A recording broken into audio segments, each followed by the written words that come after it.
대만이 긴급 경보를 발령했습니다. 중국이 자치섬 주변에 사상 최대 규모인 110척의 군함을 집결시켰습니다. 동시에 중국 해양경비대는 대만 동쪽 해역에서 새로운 순찰을 시작했으며 이 지역에서 법 집행 순찰을 실시한다고 밝혔습니다. 동시에 중국과 러시아는 황해에서 해군 합동 훈련을 실시할 예정이며 훈련이 끝난 직후 양국은 태평양에서 공동 해상 순찰을 계획하고 있습니다. 하지만 앞서 중국에서는 이미 러시아 군인들을 위한 비공개 군사 훈련이 여러 차례 진행된 것으로 알려졌으며 이는 러시아 국방장관 안드레이 벨로소프의 승인으로 이루어진 것입니다. 이는 두 나라가 완전한 군사 공조를 하고 있음을 보여줍니다. 중국에서 훈련받은 군인들이 이후 우크라이나를 상대로 싸우러 갔기 때문입니다. 그리고 같은 시기에 중국 외교부장 왕이와 미국 국무장관 마르코 루비오가 전화통화를 하는 동안 중국은 미국에게 대만 문제에 대해 신중하게 행동할 것을 촉구했습니다. 즉, 이는 이미 직접적인 위협이라고 할 수 있습니다. 그리고 대만은 전쟁이 시작되면 유럽에도 타격이 갈 것이라고 유럽에 경고하고 있습니다. 자, 그럼 함께 중국이 군사훈련을 하는 와중에 왜 100척이 넘는 군함을 대만 근처로 집결시켰는지에 대해 이야기해 봅시다. 러시아인들과 함께 앞으로 어떻게 될지도요. 제 이름은 알렉세이 페치입니다. 함께 이 주제에 대해 이야기해 봅시다. 하지만 시작하기 전에 채널 구독과 좋아요, 그리고 아무 댓글이나 남겨주시면 감사하겠습니다. 자, 대만을 둘러싼 상황이 점점 더 심각해지고 있습니다. 대만 국가안전부장회의는 공식적으로 중국이 대만 주변에 110척의 군함을 배치했다고 발표했습니다. 중국은 일본에서 대만, 필리핀에 이르는 이른바 제1도련선 일대에 110척의 군함이라는 사상 최대 규모의 함대를 배치했습니다. 대만 당국은 이것이 섬 봉쇄 준비일 수 있다고 보고 있습니다. 중국은 물론 이를 다르게 표현했습니다. 베이징에서는 중국 해안경비대가 대만 동쪽 해역에서 새로운 순찰을 시작했다고 밝혔으며 이 지역에서 법 집행 순찰을 실시한다고 발표했습니다. 그리고 이어서 이 상황을 다음과 같이 설명한 로이터 통신의 인용문을 소개하겠습니다. 중국 군대는 베이징이 자국 영토로 간주하는 대만 주변에서 거의 매일 활동하고 있습니다. 하지만 중국은 자국의 영토를 지키기 위해 해안 경비대를 사용하기 시작했습니다. 대만이 법률 전쟁이라고 부르는 것의 일환으로 이는 중국의 행동에 대한 법적 근거를 마련하기 위한 것입니다. 그리고 중국 해안 경비대는 이 지역에서 중국 법률의 집행을 보장하기 위해 순찰을 실시할 것이며 이러한 활동을 더욱 강화할 것이라고 밝혔습니다. 베이징이 자신들의 관할 해역이라고 부르는 곳에서 말이죠. 즉, 그들은 이곳이 완전히 자기네 영해라고 생각하기 때문에 신경 쓰지 않습니다. 대만 역시 신경 쓰지 않는다는 겁니다. 대만은 이 해역을 자국 영해로 여겨 해당 행동을 불법으로 간주합니다. 그리고 대륙위원회는 이렇게 발표했습니다. 중국 공산당은 대만 동쪽 해역에서 주권이나 관련 권리를 가지고 있지 않으며 이 해역에 대한 관할권도 없습니다. 그리고 그들의 공식 선박 중 어느 곳도 그곳에서 어떠한 법 집행 권한도 가지고 있지 않습니다. 보도에 따르면 이번이 한 달 만에 중국이 대만 동쪽 해역에 해안경비대 선박을 파견한 두 번째 사례라고 합니다. 앞서 베이징은 이러한 행동이 일본과 필리핀의 해양 경계 협상에 대한 대응이라고 설명했습니다. 이 주제에 대해서는 이 유튜브 채널에서 별도의 영상을 올린 적이 있으니 세계에서 일어나는 일들을 계속 알고 싶으시다면 채널을 구독하시는 것을 추천드립니다. 이러한 공격적인 행동에 대응하여 타이완은 반공애국 교육을 재개했습니다. 자신들의 군사학교 졸업생들을 위해 25년 만에 다시 시작한 것입니다. 지금 이 순간의 심각성을 이해할 수 있도록 배경을 설명하겠습니다. 냉전 시기 대만에서는 중국의 공산당 도적대, 즉 중국 정부가 이 섬을 자기 영토로 간주한다는 위험성을 경고하는 캠페인이 널리 퍼져 있었습니다. 하지만 군사학교 졸업생들을 위한 공식적인 반공애국 교육 프로그램은 이미 2002년에 중단되었고 반공이라는 명칭도 사라지고 단순히 애국 교육으로 이름이 바뀌었습니다. 정치 교육에서 더 이상 공산주의자를 특별히 언급하지 않았습니다. 그 이후로 섬에서는 중국 공산주의자들에 대한 경계가 특별히 두드러지지 않았지만 이제 다시 그 관행이 부활했습니다. 타이완 국방부는 중국으로부터의 군사적 위협과 침공 위험이 증가함에 따라 군사학교 졸업생들을 위한 교육을 재개했다고 밝혔습니다. 다음은 타이완 국방부의 인용문입니다. 그들은 국가 안보에 대한 위협을 명확히 이해하고 우리가 무엇을 위해 누구를 위해 싸우는지 군사적 임무를 인식해야 합니다. 졸업생들을 위한 강의는 중국 정책을 수립하는 대륙위원회, 국가안전보장회의, 법무부, 그리고 주요 정부 분석기관인 아카데미아 시니카와 같은 부처의 관계자들이 진행할 예정입니다.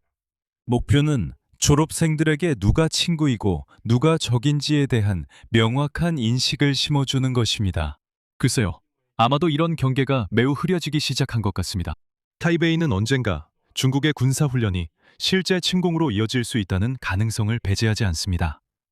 그래서 대만 군대는 훈련을 강화하고 있습니다. 같은 시기에 중국은 미국에게 대만과 관련된 문제에 대해 신중하게 행동할 것을 촉구했습니다.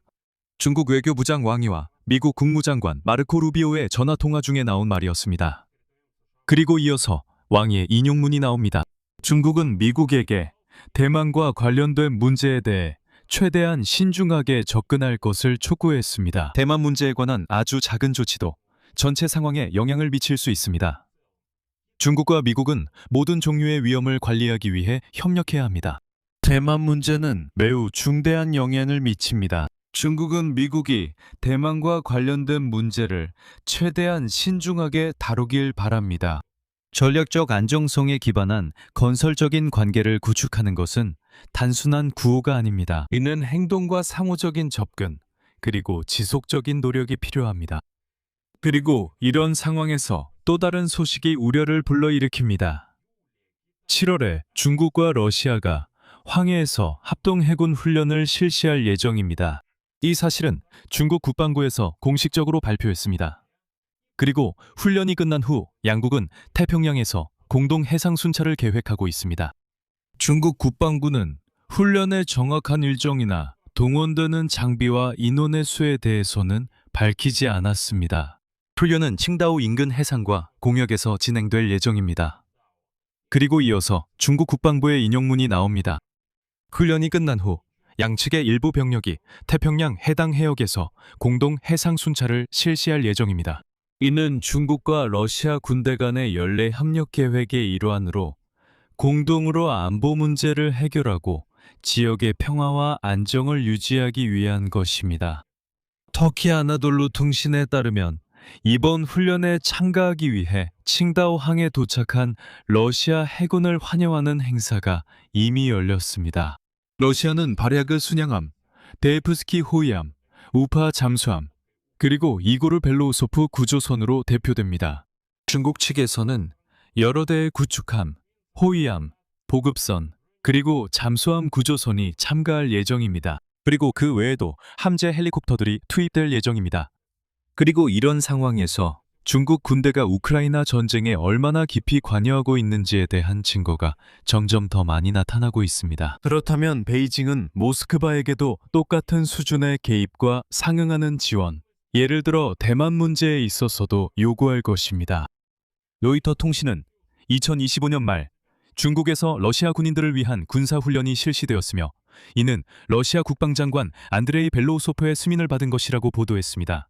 기자들이 입수한 문서 중 하나에는 2025년 8월에 이미 발행된 벨로우소프의 내부 명령이 언급되어 있습니다. 이에 따라 러시아군 대표단이 중국 인민해방군 시설에서 진행되는 훈련 행사에 참가하기 위해 중국으로 파견되었습니다. 보고서에 그 과정 중 하나가 자세히 나와 있습니다. 이것은 11월에 베이징의 한 군사시설에서 진행되는 방사선, 화학, 생물학 방호에 관한 3주간의 프로그램입니다.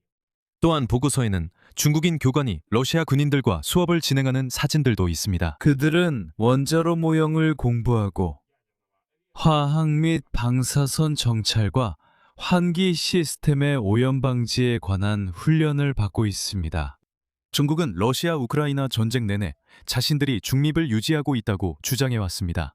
그리고 중국 외교부는 기자들에게 베이징의 그들이 말하는 우크라이나 위기에 대한 입장은 변함이 없다고 밝혔습니다. 그 보고서에서 언급된 훈련 참여에 대한 주장은 인용하자면 전혀 사실과 다르다고 밝혔습니다. 즉, 완전히 부인한 것입니다. 하지만 로이터 통신에 따르면 2025년 말 약 200명의 러시아 군인들, 이 양국 간 비공개 협정에 따라 중국에서 훈련을 받았습니다. 훈련은 베이징과 난징에서 진행되었습니다. 그리고 주목할 점은 이 교육 과정이 드론 운용과 폭발물, 지뢰, 전자전 장비 사용에 초점을 맞췄다는 것입니다. 중국에서 훈련을 마친 후 이 러시아 군인들은 우크라이나와의 전쟁에 파견되었습니다. 한편 중국은 중립을 선언했음에도 불구하고 러시아에 이중 용도의 물자를 공급하고 있습니다. 월스트리트 저널은 이러한 물자들이 샤헤드와 같은 공격용 드론 생산에 사용될 수 있다고 지적했습니다.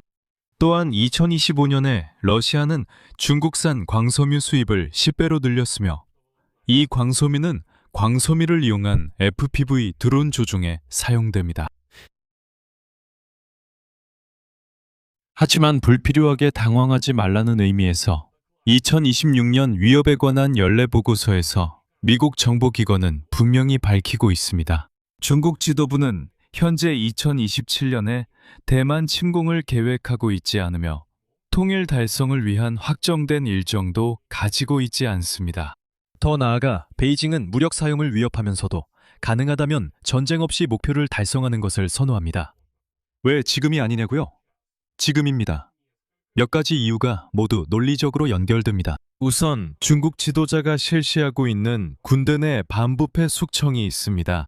시진핑은 2022년부터 약 100명의 고위 장교들을 해임했습니다. 그리고 전문가들이 지적하듯이 최근에 대대적으로 정비된 군대를 바로 전투에 투입하지는 않기 때문에 향후 몇 년간 대만에 대한 군사적 선택지는 가능성이 낮다고 합니다. 둘째, 베이징은 미국을 압박할 수단을 잃게 됩니다. 실제로 대만을 점령한다면 이후에는 무엇으로 협박하겠습니까? 셋째, 침공은 큰 위험을 동반합니다. 미국의 개입 가능성도 충분히 있으며 제재는 확실히 있을 것이고 중국 경제 자체에도 타격이 갈 것이 분명합니다. 그래서 지금의 군사훈련은 압박과 위협의 도구입니다. 그리고 달리 말하면 이것은 실제로 대만 봉쇄의 리허설이자 정치적 신호입니다. 하지만 아마도 즉각적인 공격을 준비하는 것은 아닐 것입니다. 만약 공격이 일어난다고 해도 거의 확실히 지금은 아닐 것입니다. 여기서 말을 마치겠습니다. 여러분의 의견과 결론을 이 영상 아래 댓글로 남겨주세요. 채널 구독과 알림 설정, 그리고 좋아요도 잊지 마세요. 오늘은 여기까지입니다. 건강 조심하세요. 모두 안녕히 계세요.